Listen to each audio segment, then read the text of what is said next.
today we'll discuss superconducting quantum interference, that is SQUID.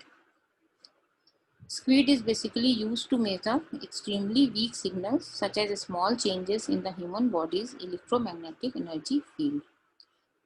They are usually made up of either a lead alloy or niobium. Two types of SQUID are RF SQUID, that is radio frequency SQUID, and direct current SQUID, that is DC SQUID. So radio frequency SQUID is made up of one Josephson junction which is mounted on a superconducting ring. An oscillating current is applied to an external circuit whose voltage changes as an effect of the interaction between it and the ring. RF SQUID is based on AC Josephson effect and it is less sensitive, whereas direct current SQUID is more sensitive and it is based on DC Josephson effect. This is also known as double junction quantum interferometer. It consists of two Josephson junctions mounted on a superconducting ring, which is clear from this figure. These are two Josephson junctions which are mounted on a superconducting ring. In the absence of external magnetic field, the input current splits into the two branches equally. This is the finite current density, which is splits up as J1 and J2 in two branches equally. If a small magnetic field is applied to a superconducting loop, it creates an additional Josephson phase which is proportional to the external magnetic flux. So, additional phase is introduced here. The phase difference between two junctions is varied by means of an applied field. Magnetic flux applied is perpendicular to the plane of ring. This acts as a storage device for magnetic flux. Josephson effect allows supercurrent to flow through thin barriers separating two superconductors. The DC critical current depends directly on the quantum phase difference of the superconducting wave function on the two sides of the barrier. Electron tunneling through the junction shows quantum interference, which causes the maximum supercurrent to show interference effect as a function of magnetic field. So this is also referred as macroscopic quantum interference. And modulation of maximum supercurrent flow through junction pair devices can be measured in applied magnetic field and showed periodicity resulting from quantum wave interference. This effect can be utilized in sensitive magnetometer, and modulation of maximum current is shown in this figure. This figure gives the experimental traces of J maximum versus magnetic field, showing interference and diffraction effects for two junctions A and B. There are several applications of SQUIDs. SQUIDs are used to study tiny magnetic signal in the brain. Since the brain operates electrically, so one can, by sensing the magnetic fields created by the neurological currents, monitor the activity of brain or the heart. Storage device for magnetic flux and measuring magnetic fields. This is also used in magnetometer application for geographical research, detecting remnants of past geophysical changes of the Earth's magnetic field in rocks. Also used in finding submerged submarine, that is changing in the ambient magnetic fields are created by submarines passing below the surface of the ocean. In cardiology for magnetic field imaging MFI, which detect the magnetic field of heart for diagnosis and risk stratification. SQUIDs are also used as detectors to perform MRI, that is magnetic resonance imaging. And one of the most important application is as scanning SQUID microscopy, which is used to image surface magnetic field strength with micrometer scale resolution. We'll discuss high TC superconductors and applications of superconductors. High TC superconductors are basically oxides. They are not metals as pure specimens. High TC superconductors are highly in demand because they reduce the amount of refrigeration needed to keep it in superconducting state.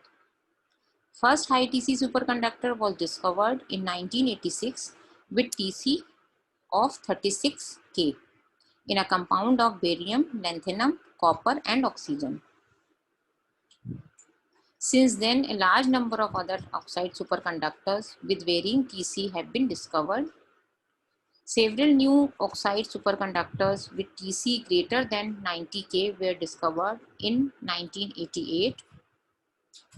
Compounds with general formula MBa2Cu3O7-X, where M is Y, that is yttrium or rare earth metal, are superconducting above liquid nitrogen temperature.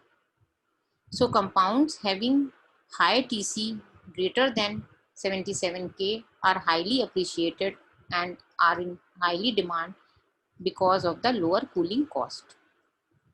The high TC superconductor so far belongs to 5 chemical systems having the following general formula: Ba Pb1-X Bix O3.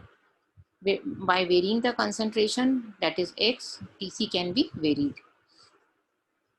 Next one is La2-X Mx Cu O4-X, where M is barium or strontium. Ba2MCu3O7-X, here M is yttrium, Y or rare earth metals. Next chemical system is Ba2-X La1+X Cu3O8, and the last one is Bi2Ca Sr2Cu3O8.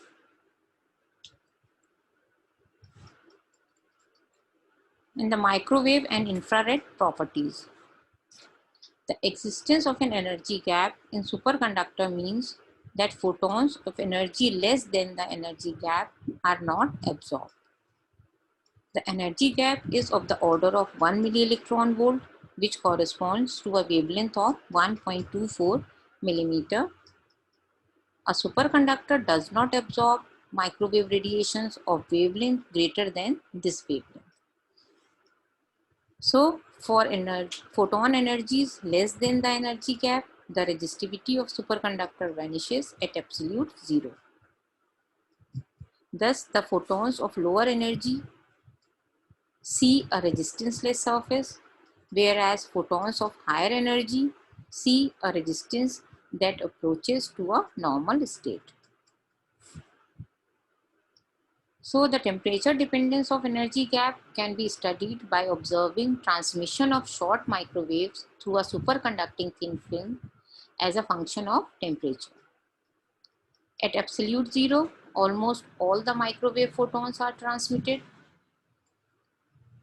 As the temperature is increased, energy gap decreases and some photons are absorbed. As T reaches to Tc, there is a sharp decrease in transmission, which indicates the disappearance of the energy gap, that is, material goes into normal state. So at zero frequency, resistance vanishes, and resistance is given by this equation. So this equation shows that for much higher frequencies, superconductor behaves like a normal conductor, since R is directly proportional to square of the frequency.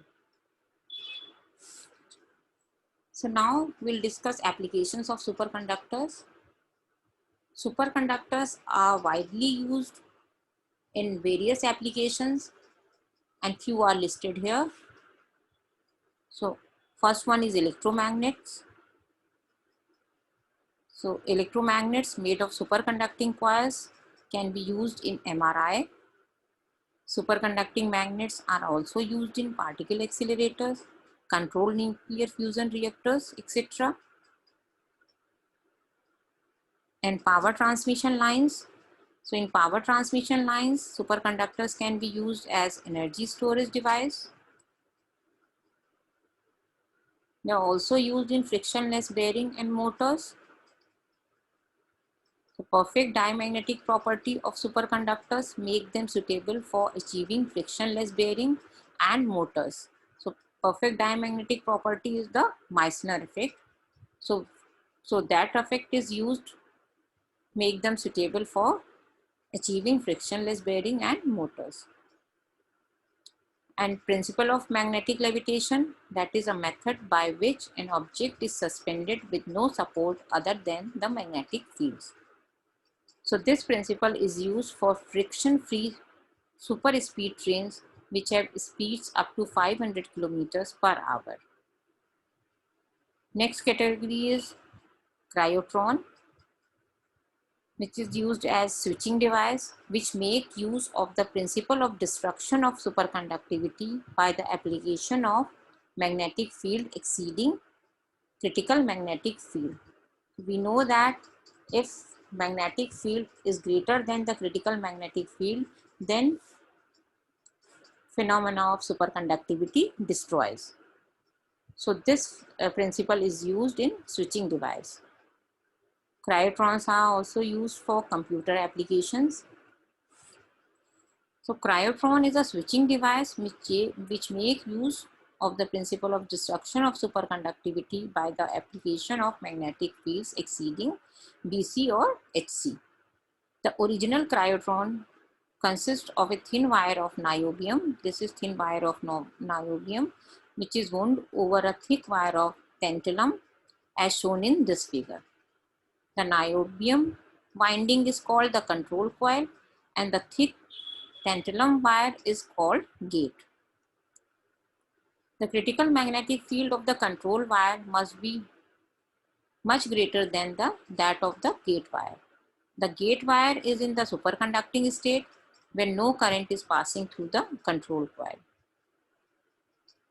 When a current passes through the control coil, that is niobium wire, such that the magnetic field is produced along its axis is greater than the critical field of the gate wire, it switches the gate wire from the superconducting state to the normal resistive state. Thus, the gate can be switched between zero resistance state to finite state by controlling the current through the control wire.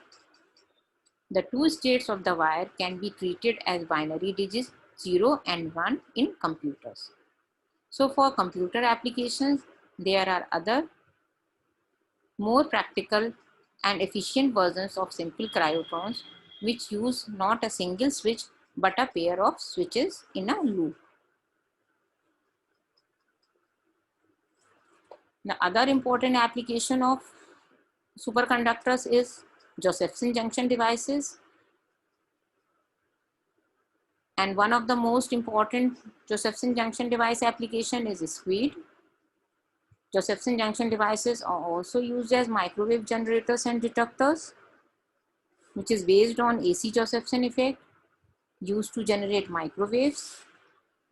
Power level from single junction is too low, that is less than 1 nanowatt. So arrays of junctions are used to generate microwaves. This device is also used to detect microwaves. And then digital logic circuitry, which supports switching devices used in computers 100 times faster than ordinary semiconducting circuit. Instruments having Josephson junctions are used in applications for metrology at DC and microwave frequency. Also used in detection and amplifications of electromagnetic signals, in high-speed analog to digital converters, and Josephson junction circuits are capable of storing information. These are the references used to prepare this video.